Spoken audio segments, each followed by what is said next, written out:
That's on. This is on. So GCY International Initiative. Initiative. Because you're taking initiative. I created an initiative, and I don't know how else to term it. I don't know how else to term what I do, so I just, every time I explained it, I would say it's an initiative that I started. So it's like, just name it initiative. Yeah. Because people kept thinking that I was a travel agency, you know. Yeah, right? I didn't really feel good about that. So I was born Lorenzo Nicasio Gomez to Lorenzo Gomez and Esmeralda Richardson. And I was told I was a child born from love. My mom and my father, they loved each other very, very much, and they conceived me. Beyond that, Lorenzo and Sigma, I guess, are one and the same, but still different. Lorenzo is more like, you know, the person I was born to be, and Sigma is the person I sort of chose to be, like a persona. When I was very young, I used to write poems. So when I was in kindergarten, I learned how to read and write. First grade, I started writing poetry, and some of the guys in the class would ask me to write love poems so they could give to the girls that they liked. So I did that up until 4th grade. Not like a serious business thing, but like it was a little thing, and they would give me stuff, you know. Got a lot of video games because of that shit. People would give me like Genesis games. But anyway, so when my mom moved, we moved to Phillipsburg. We used to live Cold Bay. Then we moved to Dutch Quarter, and we had to change schools. So we went to St. Joseph, and this guy came up to me, Atiba Haj, came to me and was like, "Yeah, bro, I heard you to write songs. I want you to write some rhymes for me." So I was like, "Okay, cool." So I started writing some rhymes for him, and then he was like, "Yo, why you don't write for yourself?" So I started writing for myself, and I was writing for the whole gang, and that's how we formed the Rough Cross crew. And we would perform in the school and the talent shows here and there and stuff like that. I didn't really have a rap name.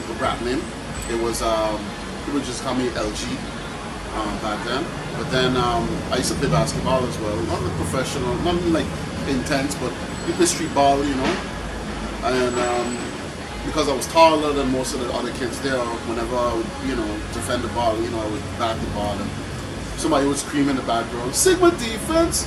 Right? So I'm kind of telling it wrong.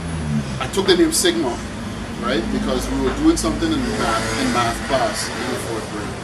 And Sigma was like the name that you would give like the subset where everything was under when you were trying to explain everything. So I felt because I rap, because I sing, but I was playing with the idea of singing, because I actually write, and because I do graffiti, and I also do dancing, all the elements of hip hop. And I said, okay, let me just put them under Sigma, you know? And then when I played basketball, and then they were like, "Yo, Sigma defense," that's what they used to scream. So that's why I took the name Sigma defense after. And it started in 4th grade. Yeah, 4th grade, people started calling me Sigma, and then Sigma defense. 4th grade. Yeah. That's a long time. I know, it's a lot of dedication. And when did Rough Cross Crew get started? In 4th grade. In 4th grade. Yeah, everything started in 4th grade, man. You found the name Rough Cross Crew in 4th grade. My buddy, he came up to me, he was like, "Yo, I hear you use rap, and I want you to write, and I have a little crew, you know, like make songs and things, and we call ourselves the Rough Cross Crew." So he spelled it first with R-O-U-G-H and K-R-O-S-S. So I was like, that looked a little weird, you know, so in my mind I was like, it's just easier to just write Rough R-U-F-F, and then I kind of just did it like that, and it sort of stayed like that, and then the crew K-R-U to make it look cool. And yeah. In the 4th grade. Yeah. We ended up performing, I think I was maybe in 6th grade or 6th grade or first form. We ended up performing at Carmel Village. It was a pretty cool show, man. I mean, it was for the youth extravaganza. Yeah. I can tell you who was rapping. Los Exploticos was rapping, but they kind of sing-song rap, you know? And they were like, all the girls go crazy when these guys perform on stage. And then there was also this group called the Dutches. They used to rap in Dutch, and it was cool. Dutchies. Yeah, and then I don't remember who was in that group, And I remember Dutch Yardies was kind of a thing, you know. And they had this other group called the Next Level Crew. And they ended up turning into Special Delivery, which ended up turning into Odyssey, which turned into O3, you know. So those are like the crews that was around, the rappers that was around. But when we performed, it was different because we used to practice. I know like Next Level Crew used to practice, but those guys would come up and dance. Who else used to dance? Los Explotigos, they had a Melody. Guys used to come out there and do break dancing, and all the girls would go down, like the girls would go retarded. What the hell is this? You know? And then for me, what we used to do is we rehearse like how we were gonna walk on the stage, you know, who's gonna go there, and then when the person who's rapping has to go in the center, and everybody goes on the side and like work the crowd on the sides. And then when it was the other person's time, you know, they swap out. So we had like the whole choreograph for that whole thing, and we go up and say, when I say R, y'all say K, R, K, and we probably go along with it. It was a lot of fun, man, for kids, you know. It was a lot of fun to do that shit. And there wasn't much rappers. It was mostly we used to see people go and play steel pan, or they do like skits, and acting was pretty big back then on the island. Like they used to have skits, and yeah, interesting time. Okay, so first off, I'm gonna answer a question about the what Samar music needs. Need more original artists, more artists that are willing to push boundaries, destroy envelopes, mash up house sets, those kind of artists. We need more artists who don't give a crap about their opinions and just do their thing, you know what I'm saying? Okay, my favorite thing about being an artist, or my favorite thing to do as an artist? Favorite thing about being an artist? Feedback, I guess. One of the things that people don't understand our artist values is feedback. I don't think they know or they don't care, maybe. I mean, one of the two. You release a song, you work so hard, you do all this crap, release a song, and people just click like, but they don't tell you why they like the song. You know? They don't tell you what is it about the song they like.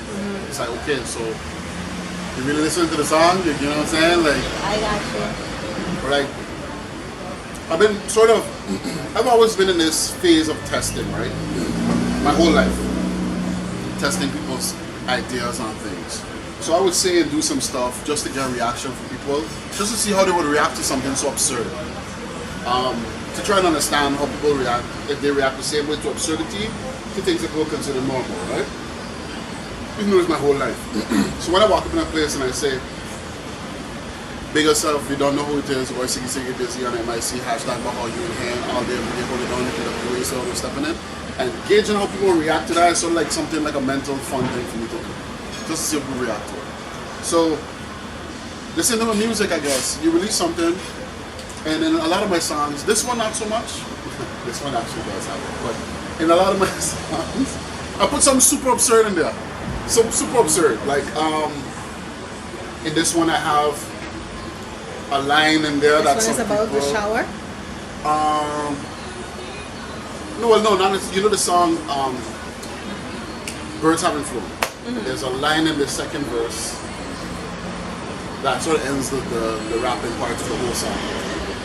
And I just throw that in there just to see who's actually listening. You know what I'm saying? Because if somebody knows what I'm talking about, then they'll get the joke of it. But if somebody doesn't know what I'm talking about, they'll be like, what the fuck? What do you mean by that? You know? What do you mean by that stuff? So those are the things I start throwing in the songs because nobody gives me feedback. I would hear, yeah, the song good. What was good about the song? Was it the beat? Was it the lyrics? Okay, give me that, you know, like even if you don't want to go too deep into stuff, like at least tell me, or tell any artist, you know what I'm saying? It could be how the song make you feel, or it could be like an event that we're going on, you hear the song in the background and then it sort of fit in, like that kind of stuff we like to hear. Any artist loves to hear that feedback. Why would we share our artwork with the world if we didn't care about people's opinions, you know what I mean? It's not like the opinions are going to use it to break us down or some shit like that, but I need to know how people feel about these things to continue making this kind of music. You'll see for a long time, I would sort of go all over with songs. So, it's still rolling? So I would, in the past, I would go and record a song about, let's say it was a song like a dance. I had a song called Bubblegum, right? I recorded that in high school, right? And it was cool, the kids loved it, you know, bubblegum, bubble, bubble, bubblegum. And then from that, I would go to a song like Ghosts, for example. I swear to see Ghosts everywhere I go, I don't know what's going on. Serious, deep ass content, you know what I'm saying? Because you don't get the feedback to know what the hell is what people like from you, you know? And I play with that for years, for like decades, you know? Now I'm in a zone where I can kind of know what I want to do. And I still put my absurdity in there because I love the absurd. You know, David Lynch is one of my favorite directors, you know? I love absurdity, you know? Danny Brown, I love his lyricism as well, you know? I think there's something very intelligent about absurdity. You can't just be absurd and be ignorant. You have to be open-minded to be absurd, to even express absurdity. And I think there's a lot of intelligence in there. I just like to play with people sometimes and say ridiculous things on my songs. I love to do that. Even if